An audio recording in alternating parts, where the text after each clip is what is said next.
Assalamualaikum warahmatullahi wabarakatuh.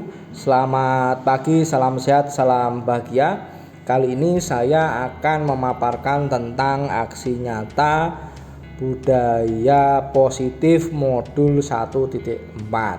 Sebelumnya perkenalkan, nama saya Rades Yuda Armiawan, CGB Angkatan 7 dari SMK Negeri 1 Gesi, Kabupaten Sragen. Sebelumnya perkenalkan, ini adalah fasilitator dan pengajar praktek.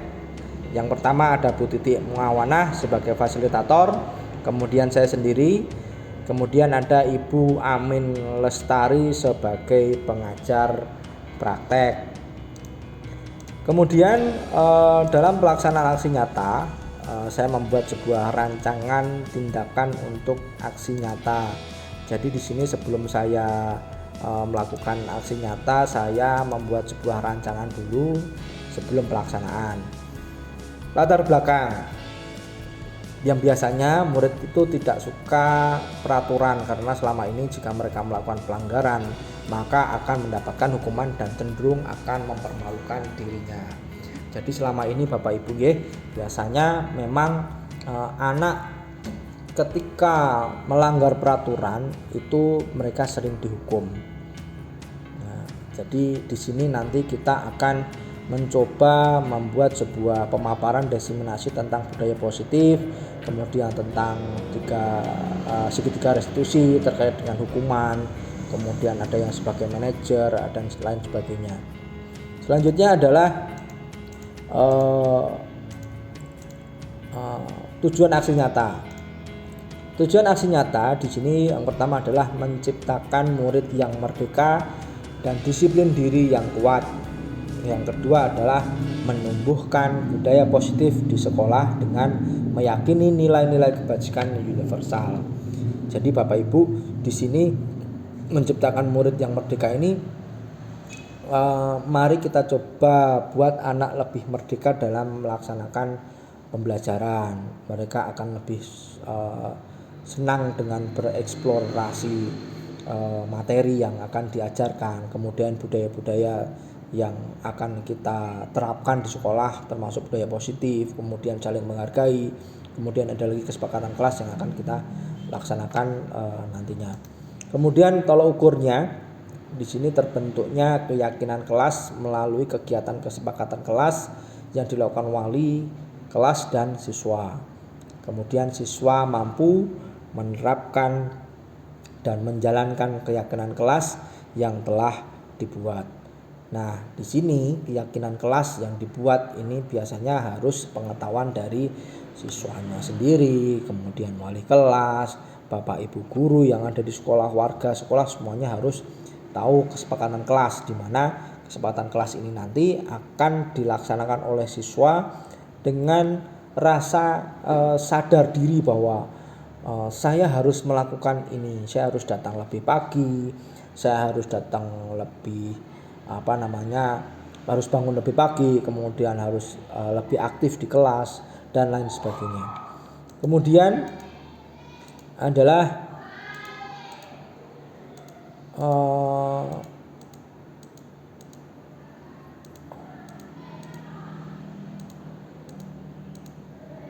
langkah-langkah tindakan yang akan dilakukan.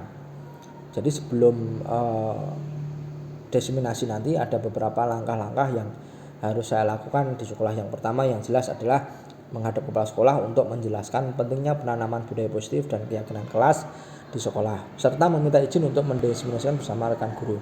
Nah, di sini saya menghadap dengan Bapak Kepala Sekolah, kemudian meminta izin dan menjelaskan bahwa budaya positif di sekolah ini sangat penting, di mana budaya yang selama ini yang sudah kita jalankan perlu kita maksimalkan dengan memberi pembiasaan yang positif, kemudian menambahkan adanya keyakinan kelas yang ada di sekolah.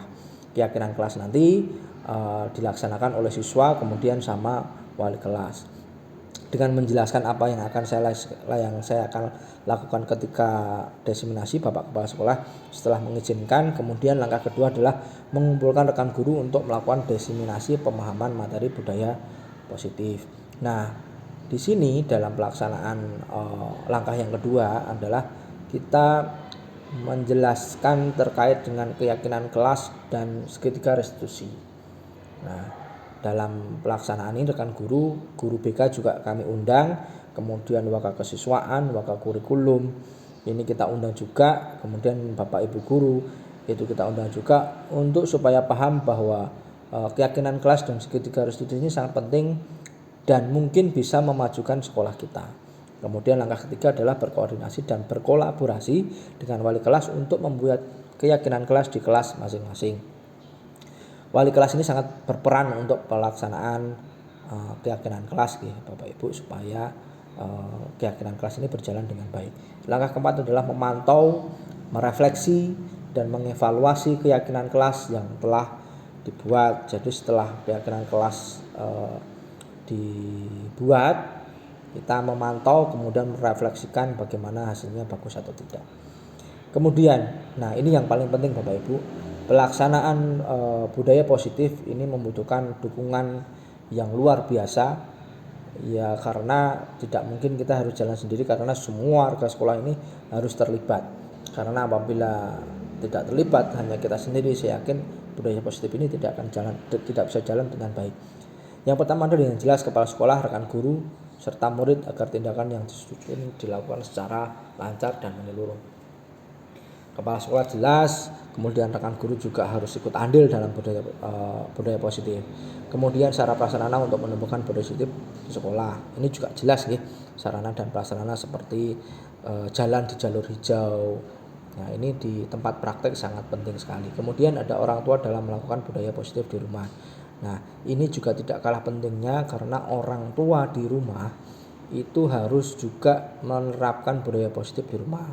Setelah di sekolah semuanya sudah diterapkan budaya positif, anaknya sudah jalan. Nah, di rumah orang tua juga harus melakukan budaya positif. Misalnya bangun pagi, kemudian ikut membantu orang tua untuk bersih-bersih, kemudian berangkat pagi disiplin, kemudian ada lagi setelah pulang sekolah apa yang harus dilakukan membantu orang tua, kemudian belajar di rumah, mengerjakan pekerjaan rumah dan lain sebagainya. Ini juga sangat penting Bapak Ibu, terutama orang tua wali. Kemudian ada lagi beberapa kegiatan, ini adalah berikut ini merupakan kegiatan diseminasi di sekolah mengenai pemahaman dan pengalaman budaya positif. Monggo silahkan dilihat, semoga bermanfaat dan bisa diterapkan di sekolah. Yang terhormat Kepala Sekolah SMK Negeri 1 Gesi, yang kami hormati Wakil Kepala SMK Negeri 1 Gesi, dan para hadirin yang kami banggakan. Pertama-tama marilah kita panjatkan puji syukur atas kehadiran Allah SWT, karena atas perkenannya kita dapat berkumpul pada acara aksi nyata modul 1.4 budaya positif pendidikan guru penggerak angkatan 7 SMK Negeri 1 Gesi dalam keadaan sehat walafiat.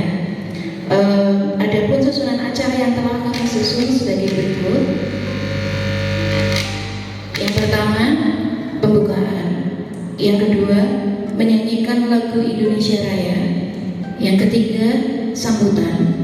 Keempat, acara inti, dan yang terakhir penutup. Untuk membuka acara, mari kita baca hamdalah yang mohon menyesuaikan. Bismillahirrahmanirrahim. Acara kedua yaitu menyanyikan lagu Indonesia Raya. Kepada para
Dimohon, hadirin dimohon untuk duduk kembali. Sambutan yang akan disampaikan oleh Kepala SMK Negeri 1 Gesi kepada Bapak Dr. Andes Rohman MPD, kami persilakan.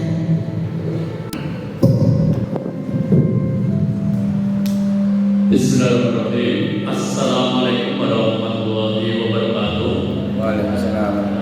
Yang terhormat Bapak Ibu dan manajemen sekolah Negeri yang kami hormati Bapak Ibu guru tahun pembelajaran angkatan 7 yang kami hormati Bapak Ibu guru yang hadir di aula pagi hari ini. Alhamdulillahirrahmanirrahim, puji syukur mari senantiasa kita panjatkan kehadirat Allah SWT atas nikmat yang dikatakan pada kita semua, sehingga di pagi hari ini kita sekian bulan dari awal pelaksanaan kegiatan CGP angkatan 7 ini. Pada hari ini akan dilaksanakan bersama-sama, yaitu aksi nyata kaitannya dengan hasil dari pelaksanaan budaya positif yang saya berharap ini tidak hanya untuk di semacam seminarkan ini, namun betul-betul diterapkan di dalam mudah-mudahan Allah selalu meridhai kita semua. Wassalamualaikum warahmatullahi wabarakatuh. Sambutan kedua yaitu dari Koordinator Guru Penggerak Kabupaten Sragen kepada Bapak Taufikur Rahman Eskom MPD, kami persilakan.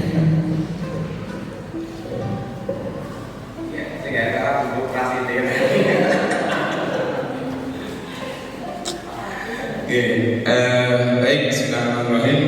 Assalamualaikum warahmatullahi wabarakatuh. Kami akan sampaikan berkaitan dengan proses PGP yang Bapak Ibu lakukan.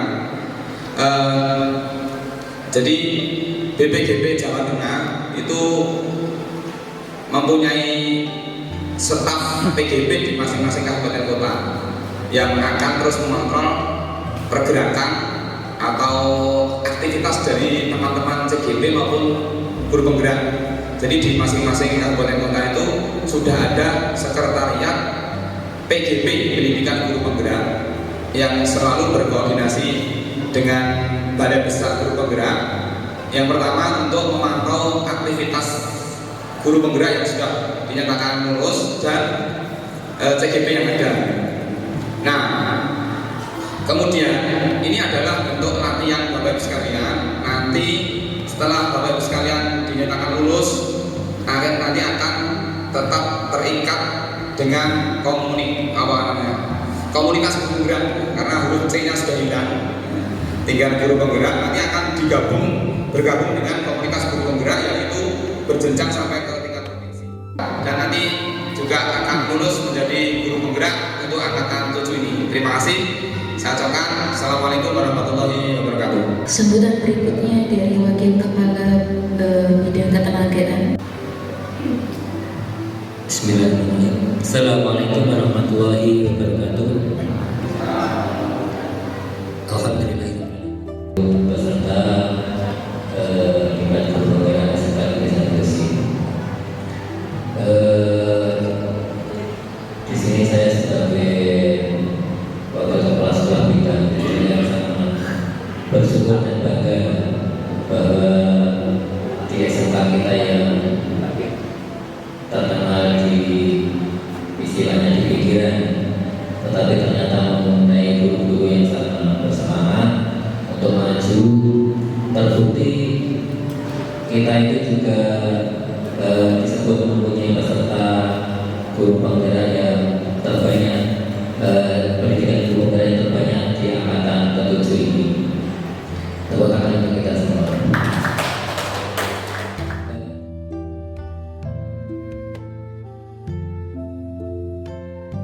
Assalamualaikum warahmatullahi wabarakatuh. Selamat pagi Bapak Ibu semuanya. Kali ini kami tim dari calon guru penggerak SMK Negeri 1 Gesi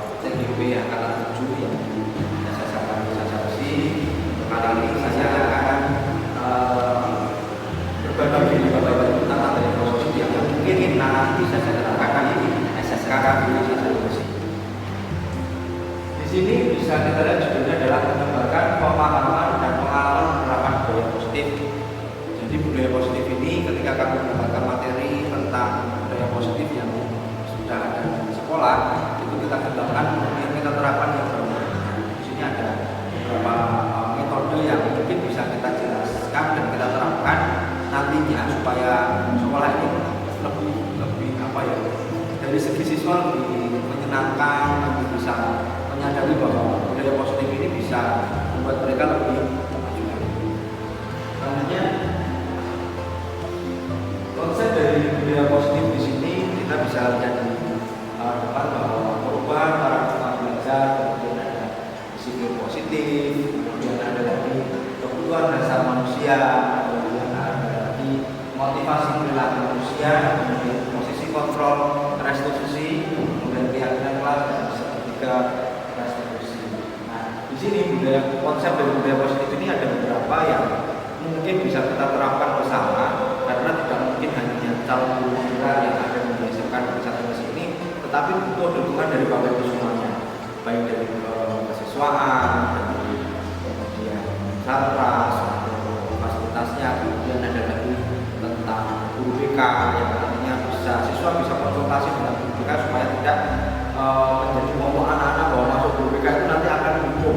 Nah, ini paradigma ini harus kita ubah dan metode belajarnya juga harus kita ubah dengan menggunakan paradigma baru dengan pembelajaran berdiferensiasi. Selanjutnya,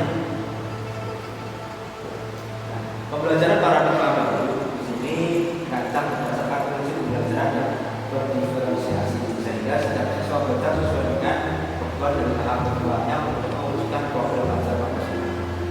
Bapak Ibu semuanya, mungkin selama ini kita masih melakukan model pembelajaran klasikal dengan diberi penjelasan, kemudian kita yang dengan satu arah dulu yang hanya ngomong. Tapi nanti kita coba dengan paradigma baru dengan pembelajaran berdiferensiasi, di mana nanti pusat dari pembelajaran itu ada pada siswa, sehingga guru ini nanti kita menjadi hanya sebagai fasilitator.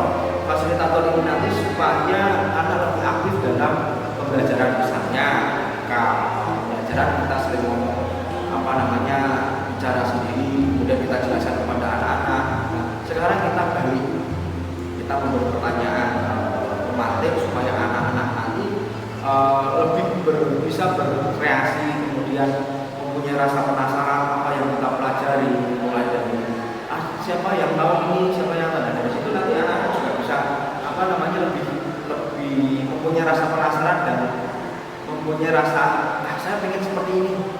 Nah, misalnya di pelajaran TKP, kemudian di situ ada proses pembuatan logo itu seperti apa. Nah, mungkin ada beberapa anak kok logo itu bisa jadi seperti itu bagaimana. Nah, di situ kita coba memberi motivasi dan soal pertanyaan-pertanyaan tematik. Dengan begitu anak akan menjadi paham. Kok logonya harus petir kok? Kenapa kok logonya harus segitiga? Kenapa logonya kok harus segitiga?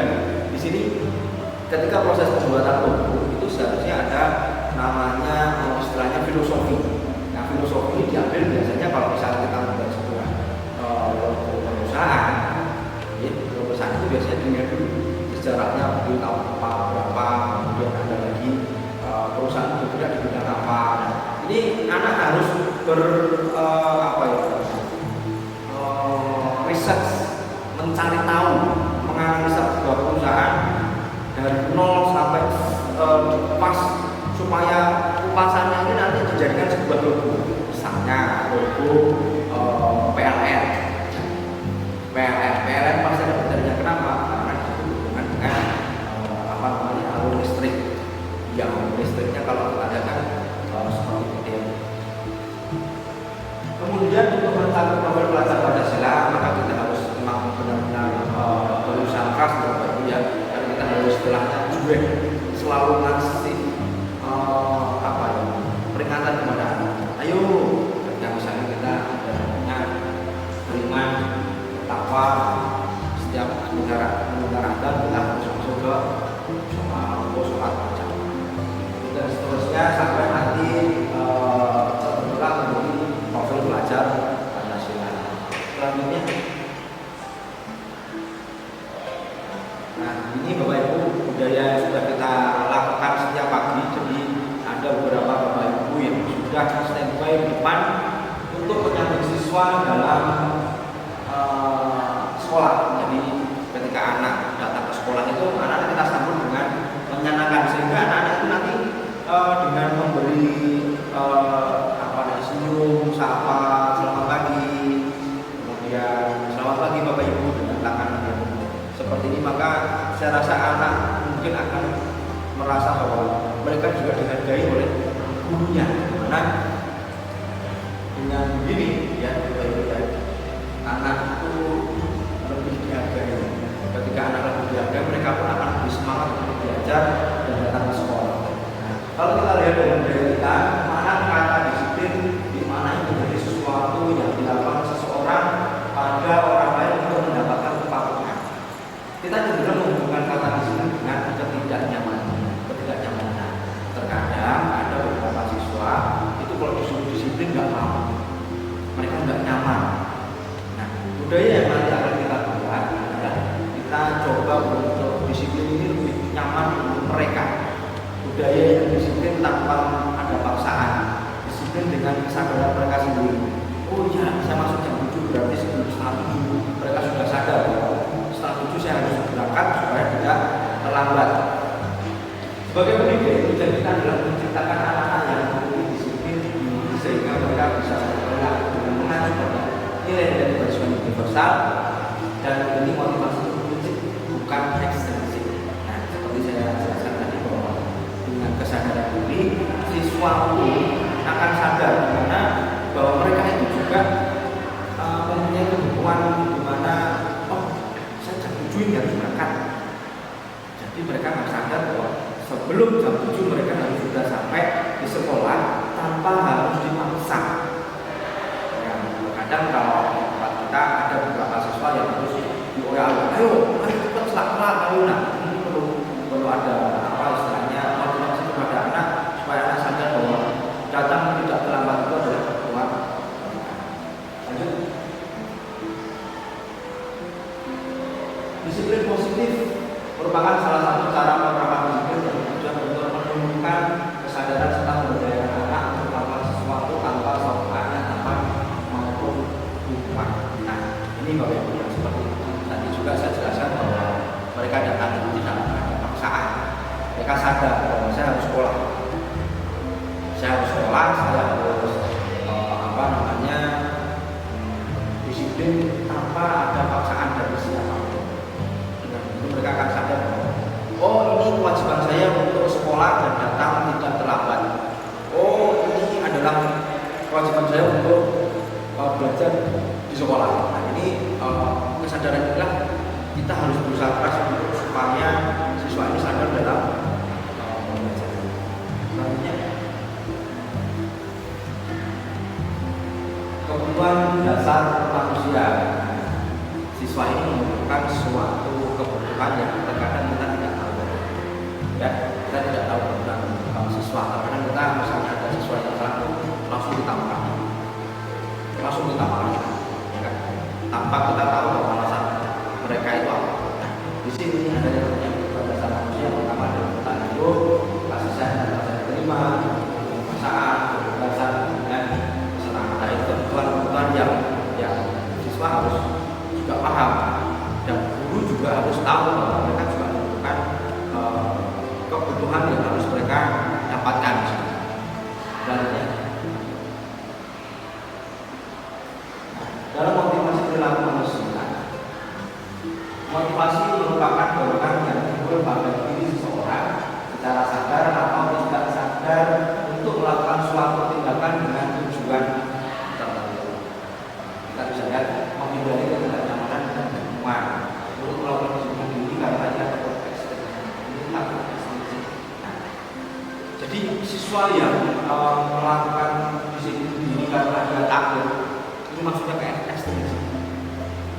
Nah, ini karena mereka ditang terburu dan tidak lambat karena takut. Nah, ini juga faktor dari ekstensi. Yang kedua adalah mendapatkan imbalan atau penghargaan dari orang lain. Jadi mereka melihat itu melakukan disiplin supaya dapat penghargaan. Nah, ini juga tidak bagus Bapak Ibu, karena motivasinya mendapatkan imbalan. Murid melakukan disiplin diri karena dia mendapat imbalan, itu merupakan motivasi ekstrinsik. Ini juga kurang bagus Bapak Ibu, karena bisa menimbulkan diri teman-teman yang lain. Yang ketiga adalah menghargai nilai-nilai kebersihan diri sendiri. Murid melakukan disiplin diri karena sadar akan nilai kebersihan dirinya. Ini merupakan motivasi seperti saya bilang tadi Bapak Ibu.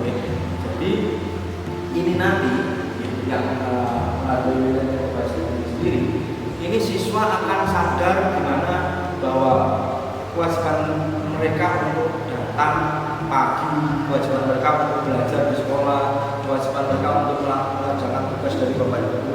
Dengan begitu mereka akan paham tanpa kita harus istilahnya mengoyak-ngoyak, memaksa mereka tanpa harus apa istilahnya, ayo udah dikerjakan, ayo tidak perlu dengan nanti siswa memahami tentang nilai-nilai kebajikan itu sendiri, mereka akan paham apa yang mereka harus kerjakan. Selanjutnya, nah, ini ada konsep disiplin yang selama ini gagal kita lakukan karena saya juga melakukan. Mungkin setelah ini nanti kita juga akan berubah dengan paradigma pembelajaran yang berbeda. Selanjutnya ada konsep disiplin dengan identitas segala hukuman.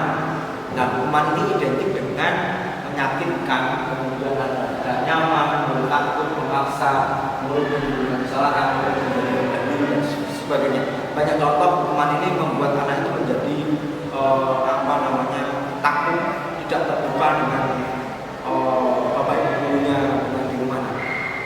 Dengan identitas gagal ini kita harus paham bahwa mungkin mulai dari sekarang kita harus mencoba untuk tidak menghukuman, karena hukuman ini menjadi seperti itu menyakitkan, tidak nyaman, mereka juga tidak akan semangat untuk belajar.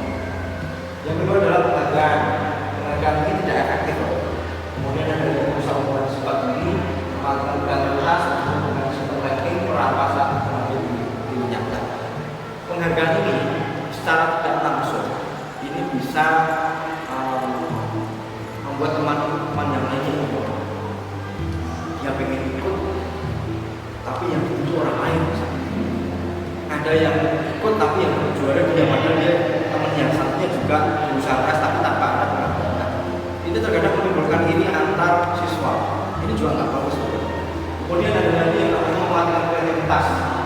Kemudian ada lagi menggunakan sistem ranking.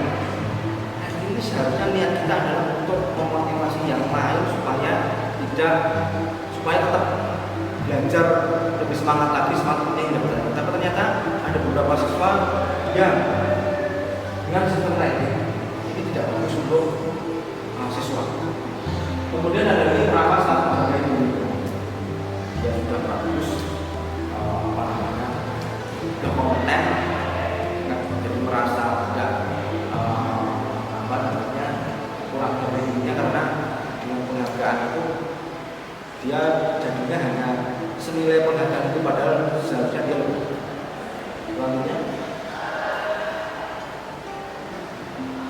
nah ini konsep disiplin pendekatan restitusi. Ini mungkin nanti yang akan kita terapkan supaya setelah kita lebih maju, siswa pun juga lebih nyaman, lebih semangat dalam belajar dan lain sebagainya. Ini mengenai restitusi. Restitusi adalah proses penciptaan kondisi bagi murid untuk memperbaiki kesalahan mereka sehingga mereka bisa kembali pada kelompok mereka dengan karakter yang lebih kuat. Ini pendapat dosen. Nah, jadi restitusi bukan menghapus kesalahan namun belajar dari kesalahan. Jadi ketika siswa mendapatkan masalah jangan langsung kita hukum, tapi kita tanya kenapa terlambat, tahu tidak aturannya, kira-kira kalau melakukan seperti ini salah apa benar. Nah, terus kemudian kira-kira kalau seperti ini solusinya supaya tidak terjadi lagi bagaimana. Nah, ini proses wawancara dengan siswa, di mana siswa akan mengidentifikasi diri mereka sendiri bahwa mereka itu melakukan ini benar atau salah, sesuai dengan aturan yang dilakukan apa tidak. Ini nanti siswa akan secara langsung akan lebih paham dengan proses restitusi. Yang kedua adalah memperbaiki hubungan dan tawaran pemaksaan. Memperbaiki hubungan ini maksudnya ketika siswa berkelahi dengan temannya, itu mereka harus minta maaf, harus saling minta maaf. Kemudian ada lagi yang tawaran pemaksaan. Jadi kita memberi tawaran soal kalau kayak gitu tidak ada masalah ya. Dengan begitu siswa akan paham bahwa oh iya Pak, ini salah, seharusnya saya seperti ini. Seharusnya adalah untuk terhadap kemudian mencari kebutuhan dasar yang bisa ditemukan, kemudian fokus pada karakter yang ditemukan, kemudian menguatkan dan fokus pada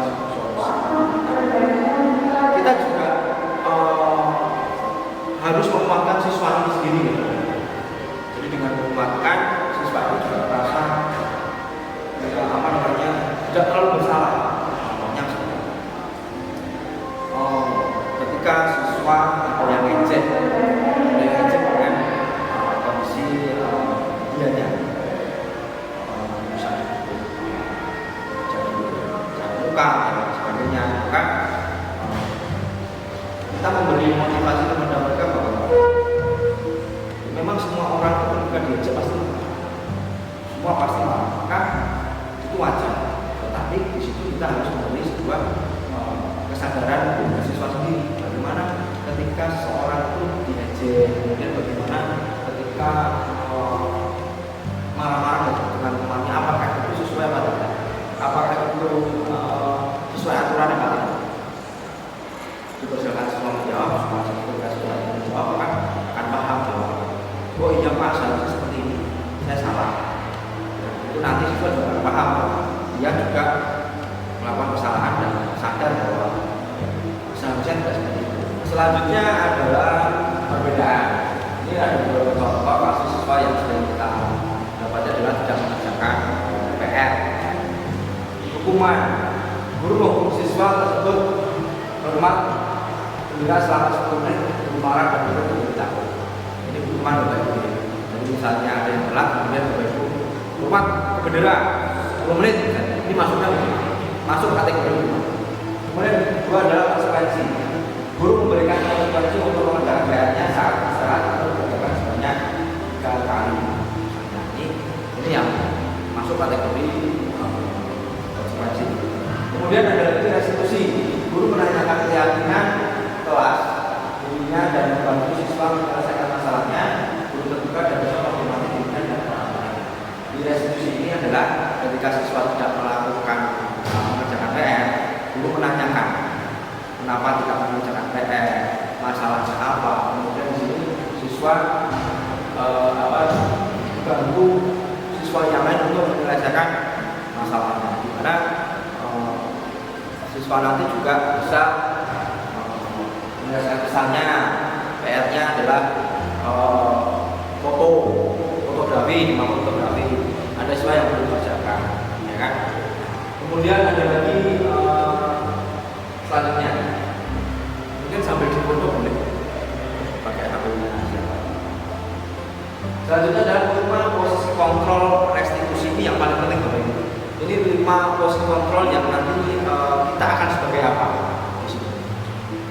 Yang pertama adalah penghukum, kemudian membuat merasa bersalah, kemudian teman, pemantau dan manajer. Ini posisi kontrol yang kita nanti bisa dikategorikan kita masuk sebelah mana dari 5 posisi kontrol restitusi.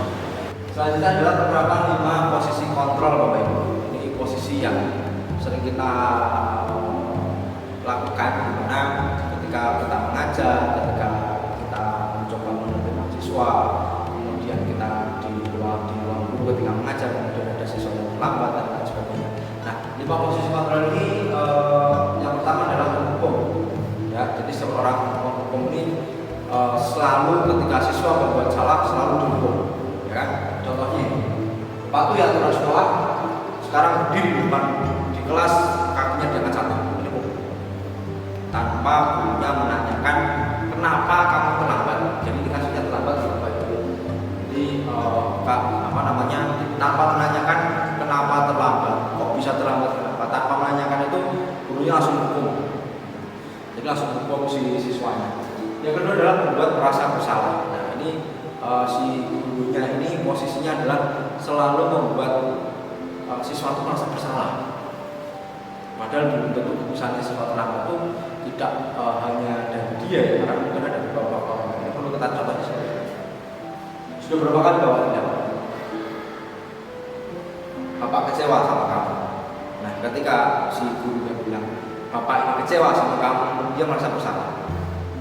Padahal dia juga punya alasan kenapa dia bersalah. Nah, yang ketiga adalah teman.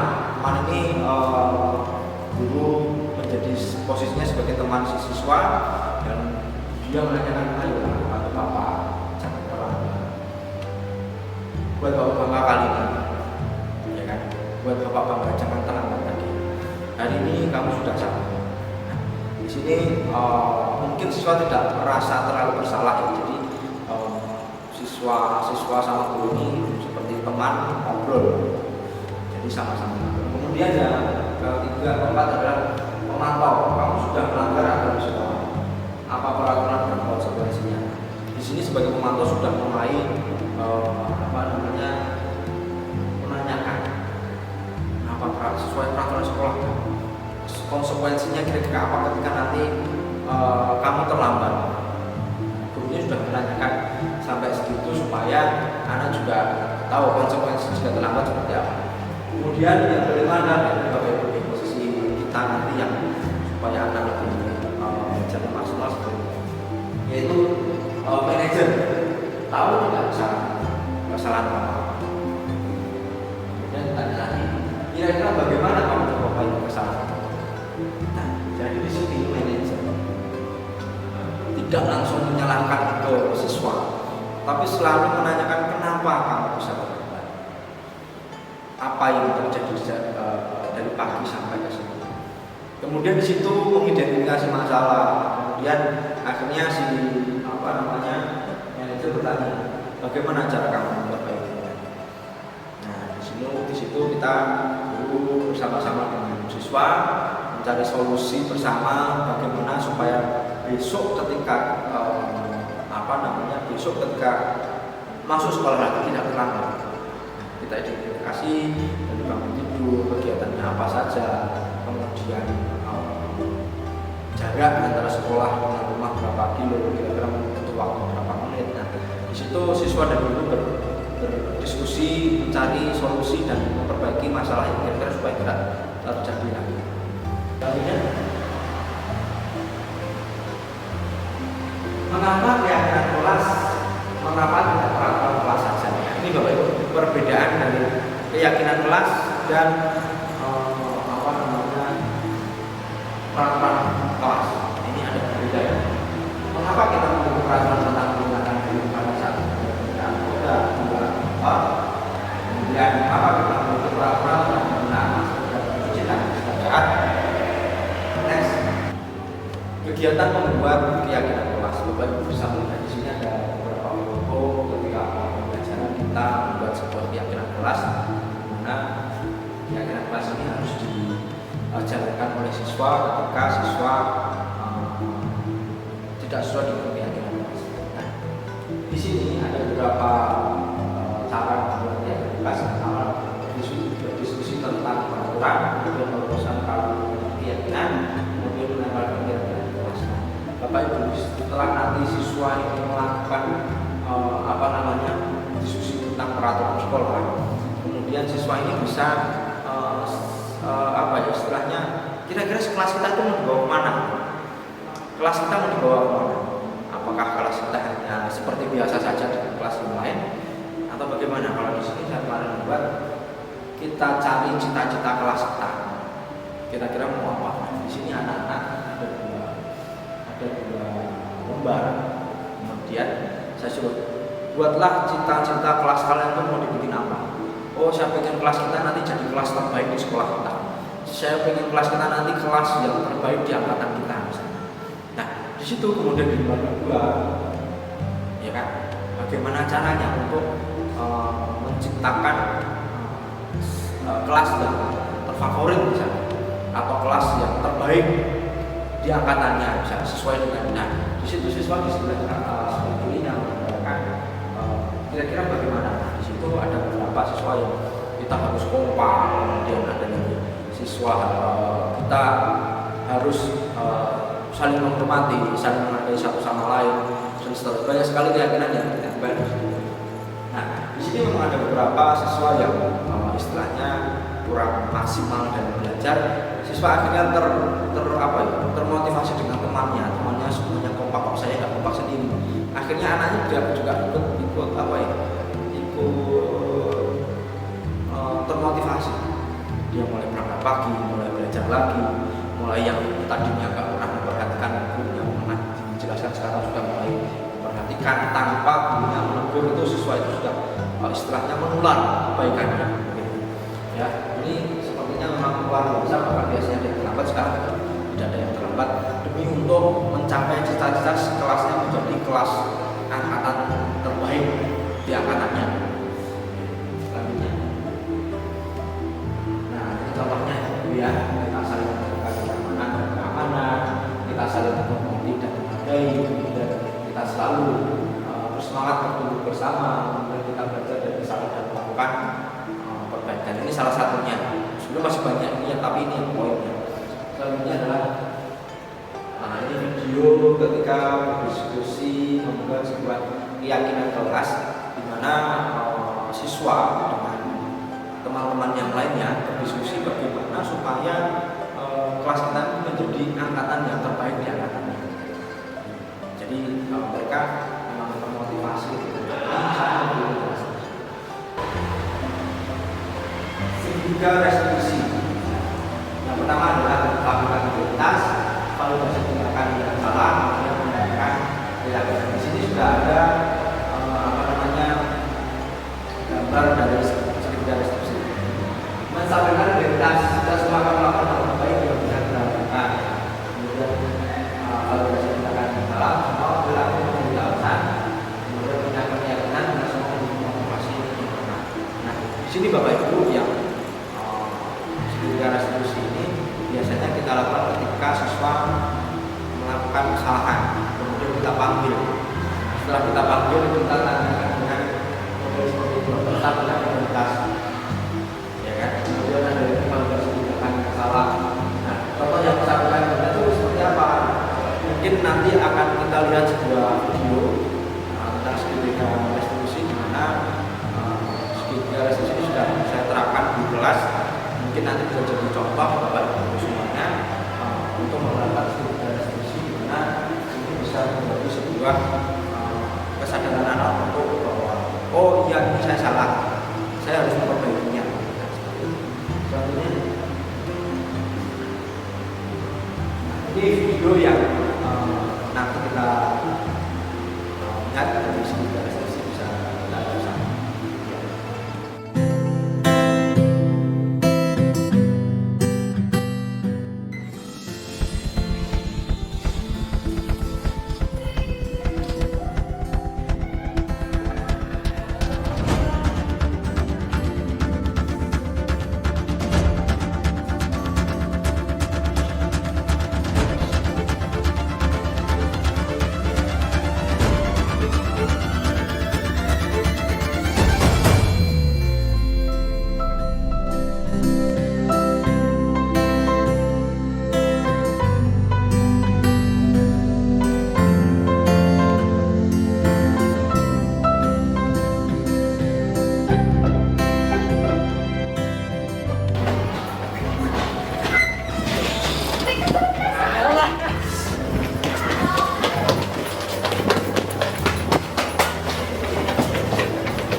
Salam. Ya masuk.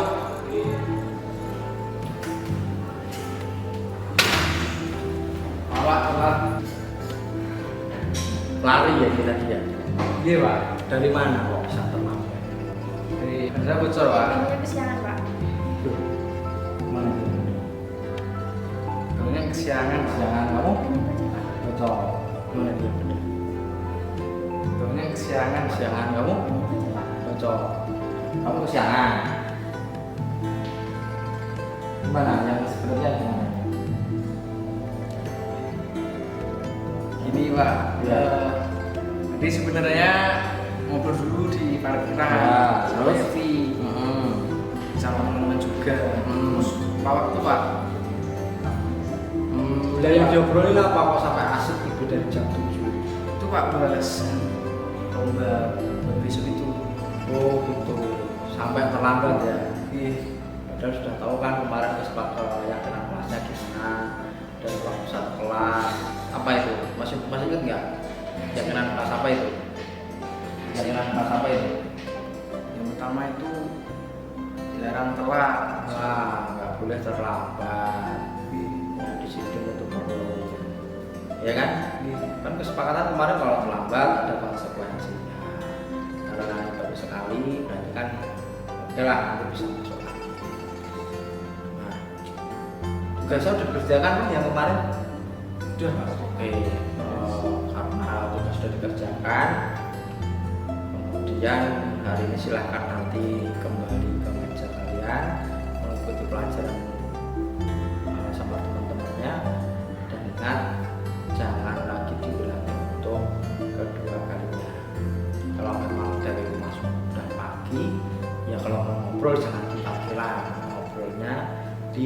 kelas, di teras atau di taman di sekolah.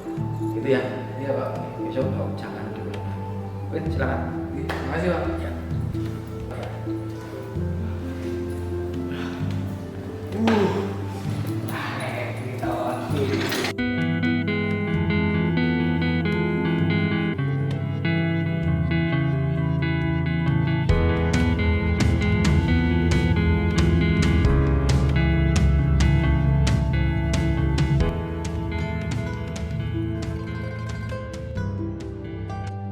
Halo, selamat pagi Hirda. Pagi Pak, Sehat ya hari ini ya? sehat. Oke. Katanya kemarin ada kejadian apa di kelas? Kemarin tuh Fabi nuduh saya ngadu. Ya saya marah, jadi ada pertengkaran sedikit di depan kelas. Pasti marah ya kamu di situ ya? Iya Pak, saya marahin Fabi terus di situ. Iya sih. Saya pun kalau misalnya dituduh tukang adu saya juga pasti marah. Terus setelah itu ngapain? Ya terus karena saya dituduh tukang adu itu, ya saya marahin Fabi terus balik ngata-ngatain Fabi Pak. Oh gitu, sampai marah gitu ya? Pasti ada alasannya dong kalau misalnya kamu marah. Ya ada Pak, ya gimana ya, itu tuh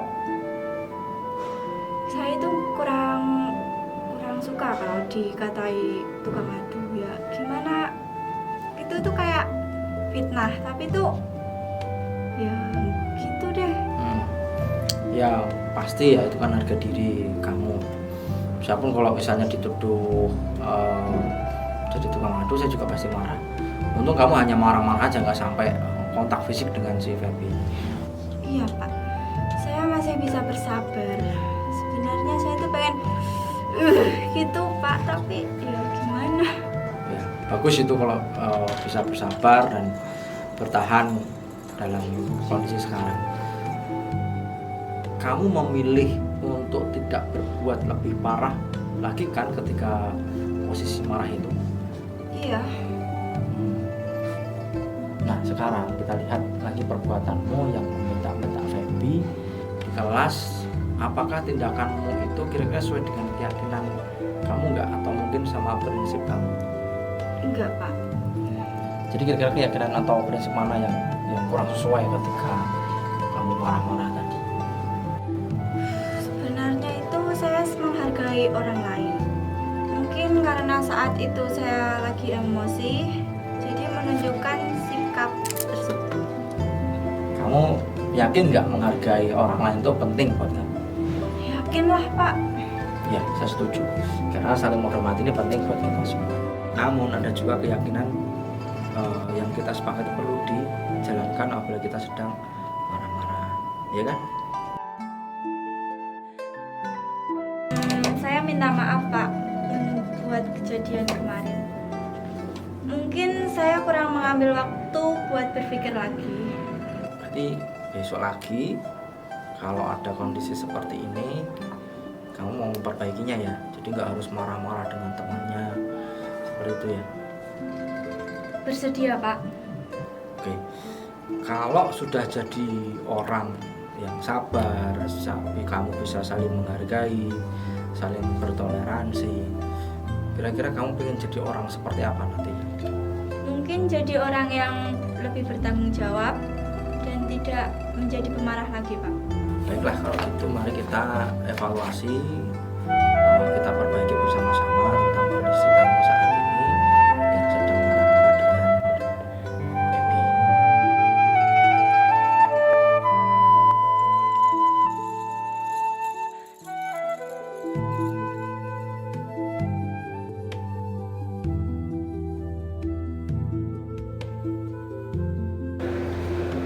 Ini kesimpulannya Bapak Ibu. Jadi bisa kita baca bersama dalam penerapan program disiplin positif, hendaknya guru memiliki standar kepribadian profesional dan sosial yang baik, di mana guru mampu berefleksi pada posisi kontrolnya saat ini bagaimana berjalan hidupnya sebagai seorang among atau posisi manajer yang menuntut murid menjadi insan yang mandiri, merdeka dan bertanggung. Ini sudah jadi standar nasional. Demikian dari kami mau masukkan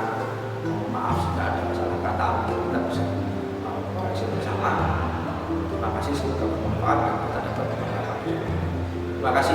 Wassalamualaikum warahmatullahi wabarakatuh.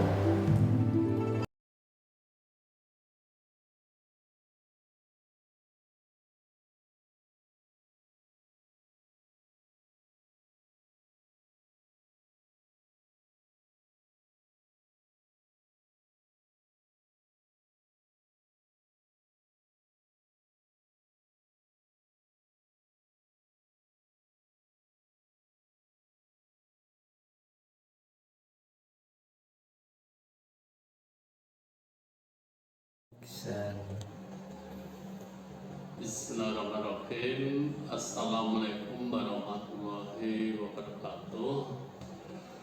Saya Kepala SMK Negeri 1 Bekasi, di mana Pak Radis mengajar, bahwa saya bangga dan sangat menghargai kegiatan-kegiatan para guru di SMK Negeri, termasuk Pak Radis yang lolos CGP untuk angkatan 9 tahun ini.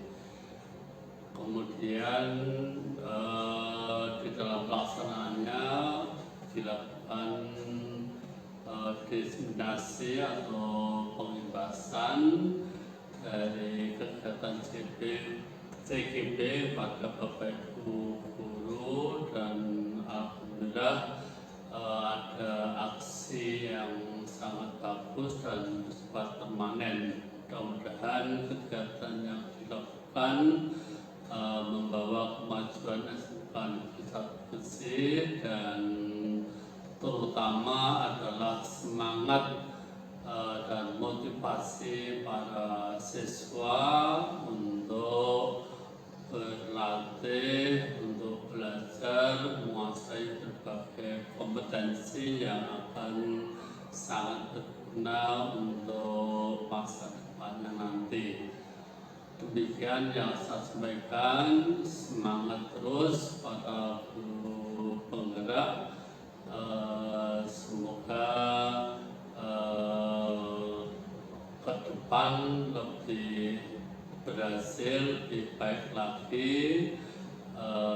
Semangat terus. Itu yang saya sampaikan. Terima kasih. Wassalamualaikum warahmatullahi wabarakatuh.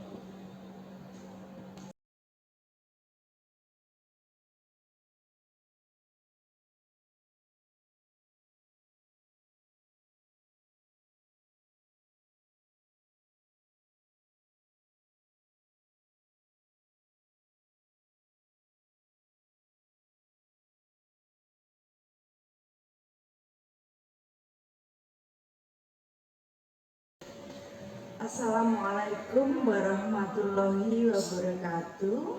Saya Ati Suparyati, rekan sejawat dari Bapak Radis Yuda Armiawan, SMK Negeri 1 Bekasi.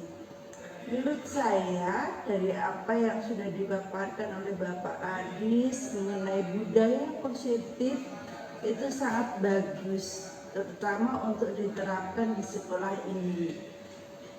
Mengenai budaya positif siswa, karena masih banyak siswa di sekolah ini yang mereka disiplin, tapi disiplinnya itu karena faktor ekstrinsik, bukan karena dari dalam dirinya. Nah, dari sini kami sebagai guru kita bisa tahu bagaimana memposisikan diri kita sebagai siswa. Apakah kita sebagai teman, apakah kita sebagai pemantau, atau sebagai seorang manajer. Bagaimana cara kita menanamkan perilaku disiplin instinktif di dalam diri siswa dan juga diri kita sendiri. Nah, semoga dengan adanya diseminasi ini bisa kita terapkan bersama-sama di lingkungan sekolah kita untuk siswa kita berkarakter sesuai dengan harapan kita. Hanya itu yang kami sampaikan. Apabila ada kesalahan, mohon maaf. Terima kasih. Wassalamualaikum warahmatullahi wabarakatuh.